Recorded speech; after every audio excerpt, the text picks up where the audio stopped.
I just turned 25 years old yesterday. I'm 1/4 of the way to 100. I'm really grateful. And it got me thinking a little bit about past memories, past birthday parties. So I wanted to talk a little bit today. Why video games, for me, it was more than just a game. This is my story, my video game story. My very first interaction with video games that I can actually remember came via the Star Wars lightsaber battle game. Have you ever seen New Hope? Luke is training with that little space droid that flies around him while he's trying to work on his senses. That was the console. The remote and the control was literally your lightsaber, little hack and slash. You fight Jedis and you block blaster bolts. That was my very first interaction with video games, and that kinda got me hooked a little bit. Then my dad, when I was more than capable and more than old enough to play and figure out that I could play, allowed me to play a thing called a PlayStation 2, which also kind of only had one game on it that I could play. It was Battlefront 1. But the thing I ended up doing more than playing the video game itself when I actually turned on the PS2 and grabbed the controller was look up above the screen at a little kitchen timer that said 20 minutes. I'm not kidding. 20 minutes a day, set by my mother. She did not like video games. And if I went over that 20-minute mark, I wouldn't do it again. So every day, for a mere 20 minutes a day, I played Battlefront 1 on the PlayStation 2 for 20 minutes, and then cried as I had to turn off the console, realized my time was already over, and I didn't have an SD card, so none of my progress had saved through the campaign. And I had to do it all over again the very next day. But I still loved it. So I'm the oldest of 6 children in my family. All of my other siblings are female. So you can imagine how hard it was a little bit to kind of find the common ground when it came to play or hobbies. Now I did, as the duty of a big brother would, play with the Barbies, play with the Polly Pockets, because I enjoyed connection with my siblings. But it didn't really go the other way all the time because guy, boy, hardcore shooter games wasn't really in my sister's repertoire. And who can blame him? My dad worked. Mom was a stay-at-home mom. We were also home educated. I didn't really have a ton of friends. So the one thing that I did find a little bit of identity, a little bit of this is Gabe's thing, was video games. So even though 20 minutes a day, like I said, that was more almost than enough at times, because sometimes it was a little bit of a necessity to escape the reality of I didn't really have that much connection. Didn't really have that much in common because, not because it's any of my little sister's fault, but because I didn't have any brothers. Didn't really share the PS2 Battlefront with. My dad wasn't the biggest video gamer, kind of at all. We would play things a little bit later down the line like Madden or MLB The Show. But if it was, sci-fi or first-person shooter, it wasn't really his thing. So it was kind of me on my own. Video games were looked down upon in my family. That's why the time limit generally was so short. It was just enough to where it wasn't the harshest ruling, but it was enough to where video games really weren't infecting the home. One day, something came over me and I felt like I was playing too much video games. I kind of extended the 20-minute limit too many times, got in trouble for it. I literally broke our old white slim PS2. Broke it and said, this has become a problem, an addiction, if you will. Got rid of it. That didn't last very long. Later down the line, we got a Wii, we got a DS, we got a PS3 for Christmas some odd years later, and I continued my love for video games, playing things on the Wii like The Force Unleashed, or spending hours with my now growing up sisters playing Mario and Sonic in the Olympic Winter Games, or Wii Play, going over to my great-grandparents' house, knowing they had a Wii and playing Wii bowling. My uncle, he kind of had all the cool Mario games. We had a very slim selection. He brought over things like Mario Kart, New Super Mario Brothers, Wii. Wii was legitimately one of the best eras because it was the family console. And my family enjoyed it, including my sisters. That was probably the tightest I had been when it came to bridging the gap between family and video games. Then we got a DS from a friend of my mother's, ironically. She kind of has loosened up a little bit at this point. The time limits were still there, but I was really enjoying playing things like Brain Age and calling it a educational video game, Mom, so you should let me play it more often. But often, again, things like New Super Mario Brothers on the DS, Mario Kart, Backyard Baseball, I think there was a Thor DS game that I played. Much more memories, super easy and portable to play. I can remember going to events and watching kids play DSs and thinking to myself, man, one day I'm gonna be the guy that holds the very thing that attracts so much attention. And it ended up happening. And it's one of the things that made me kind of feel like special because I had a DS. Fast forward some odd years later, I'm about 11, 12 years old. My little cousin shows me a video of someone playing a video game on YouTube. Watching someone play a video game, intentionally clicking on some content to view someone else playing the game, unheard of to me, instantly hooked. I'll give a quick shout out. He doesn't really make these videos anymore. Stampy Longhead. Joseph Garrett legitimately struck a nerve inside 11, 12-year-old Gabe for two things. One, the game he was playing, a game called Minecraft. Two, making video game videos, commentaries, episodes, plans of what to do in the said episode, build, fight, create, explore. Minecraft had endless possibilities, so therefore I thought it had endless video opportunity. So then began little bits and pieces of content Gabe forming. Recording on some old video camera that my parents had, the screen, the controller in my hand, and talking over and doing little bits and pieces of commentary playing Minecraft. Minecraft actually kept that family and video game connection door open a little longer because something in Minecraft sparked my sisters as well. My sisters loved Minecraft. I can remember 4-player split screen on the PS3 being such a headache because the frame rate was terrible. You couldn't barely see what you were doing on your character. And if there was a day that you knew that the sisters were kind of gone and you got the big full screen, it was a little bit of a good day. So that was kind of it for a good while, playing Minecraft, some sports games here and there. I loved sports growing up as well. And it was kind of smooth sailing for quite a while. I got older, so did my sisters, kind of reaching the ages of 15, 16. The girls got girlier, the guy got more into guy things, and video games kind of slowly faded away because what I mean by the guy got more into guy things is the guy got into girls, or the guy got into people. I loved being around people. I was homeschooled, like I said, so I didn't have that many friends, didn't have that many social opportunities, but I started joining things like sports teams, things like theaters, things like homeschool co-op groups is what they're called, to go to class days once a week. I started getting the social bug, and video games kind of took a back seat because I loved being with people more than anything in that rate. But then, one interesting December evening, I got a text from a basketball buddy saying, hey, hop on this new thing we found. That new thing kind of hijacked my gaming life for legitimately the next 6 years. Fortnite was crazy. Everybody remembers Fortnite. Everybody remembers the craze of Fortnite. I don't even know what it was.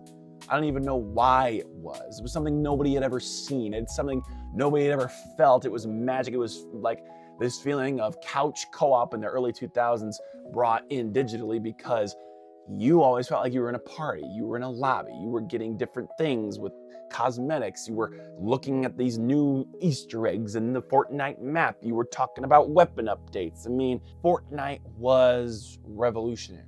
So then reopened the door of Gabe really enjoying video games to the peak and remembering what it was like to dabble in content creation. Then I started to stream right there on Twitch for a good, I think, a year. Right in high school, I wasn't very set up with the best of webcams and OBSs. I legitimately streamed inside at the time of the PS4 software that they had built into your PlayStation 4.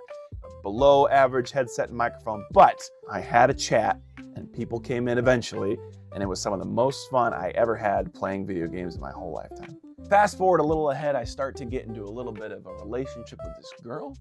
This girl's great, but so are video games. And I'm not gonna sit here and say that I completely obsessed about video games to a T, but this girl didn't like video games at all. And that was a conflict of interest. COVID happens. Let's fast forward there. We break up.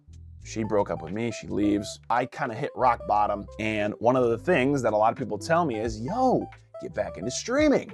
get back into video games, man. And this little voice inside my head said, no, she wouldn't want that. Now I know in hindsight, that's a really stupid way to live, to think and obsess about, someone else's opinion over you so unhealthily. But the reality is there's a part of me that thought, maybe if I just do the right thing, I'll get back with her.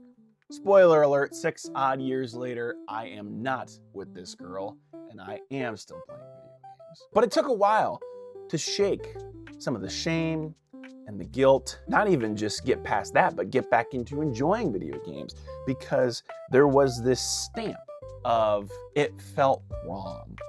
Everything kind of flooded in all at once. My mother's initial ruling of video games when I was a kid. My sisters, as they had grown up, they would talk about how I would never date a boy or marry a boy who likes video games. That gives me the ick. Thinking about this girl that I had fallen in love with and she had a disgust for video games in general. I don't really know why. There's some kind of bad rep that video games get because of certain consumers and individuals, I understand. Nonetheless, I kind of was done. But then one day, something in me kind of clicked, and I found a really good friend who said, yeah, I kind of dabble in Fortnite. And these are the Fortnite moments that I am very grateful for. It's the Fortnite moments where I started to be competitive. I wasn't anything crazy, but my friend and I would compete in tournaments. We became a duo, and actually to this day, we still are a duo, even though we don't play as much Fortnite anymore. But that really installed in me a new sense of delight and joy playing video games once again, because I could work towards something. It wasn't just for fun, it was I was training. I was trying to get better. I was trying to earn something in video games. But then actually just a few years ago, something hit me. What have I been missing out on? All I do is play this one game. I feel like something's missing. I wasn't involving myself in a gritty story. I wasn't exploring a vast world of side quests and world building and character development. I felt like all I was doing was loading in and out of a match, and I was either happy that I won or pissed off that I lost. There wasn't a lot of heart in this one Fortnite game that I was playing. Then I kind of combined instant entertainment and gratification started becoming all too normal. Loading up and playing Fortnite. Playing a mode that involved you getting as many kills as you can, kind of developing that sense of urgency that you gotta go fast, you gotta go now. Combine that with the era of TikTok and doom scrolling and instant entertainment at your fingertips. Suddenly I caught myself in a loop that was just kind of doing this all the time. And I didn't really feel like I was bettering myself. I didn't feel like I was exploring all the potential of the storytelling that video games had to offer. That's when I became a little interested in a thing called retro video games. I went to a local vintage video game store and I found an NES, Nintendo Entertainment System, circa 1985. This thing looked like a toaster and it looked like someone threw up on it in color. But for some reason, I was very entertained.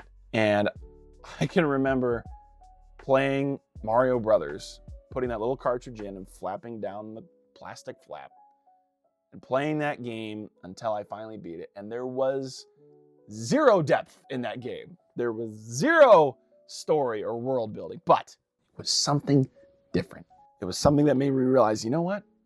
I can play something else besides this cosmetic microtransaction battle royale crud fest, if you will, and still enjoy and be satisfied and feel like I'm accomplishing something.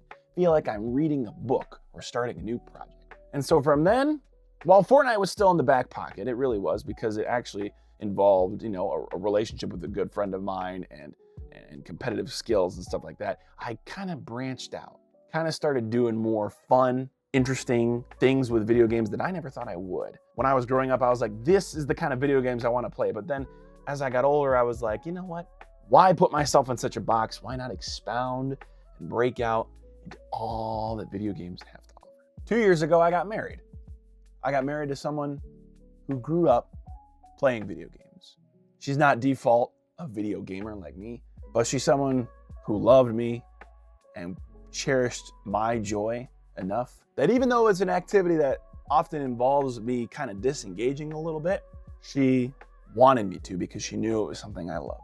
Video games almost to me have never been more intriguing, not even just because of what video games are, but because of what video games can add when placed in a healthy space and habit. When combined with the gym, reading a book, a social life, work, play.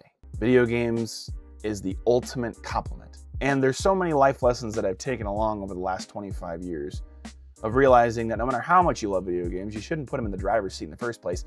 You really shouldn't put anything in the driver's seat that could potentially become an unhealthy habit or put you out of touch with reality. I feel like I've lived a lifetime, but the reality is I've only lived 25 years. But in these 25 years, one thing I've learned is video games isn't everything, but it's more than just something.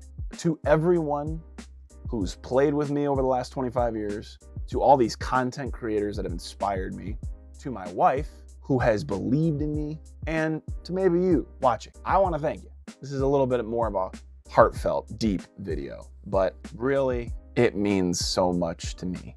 Not even just one specific game, console, moment, era, but as a 25-year-old young man who grew up with all sisters, who had a toxic relationship with a girl who didn't like gaming, to be in a place now where I can live and enjoy bits and pieces. If it's 20 minutes or it's 2 hours, I can happily and excitedly say that video games have probably never been in a better spot. I've never had more fun thinking about, talking about, playing, or creating them. And I'm thankful for that opportunity. And I think I'm most excited to look forward to what's next, but if I ever have kids, watching their video game story, because that's something that I want to invest in and support.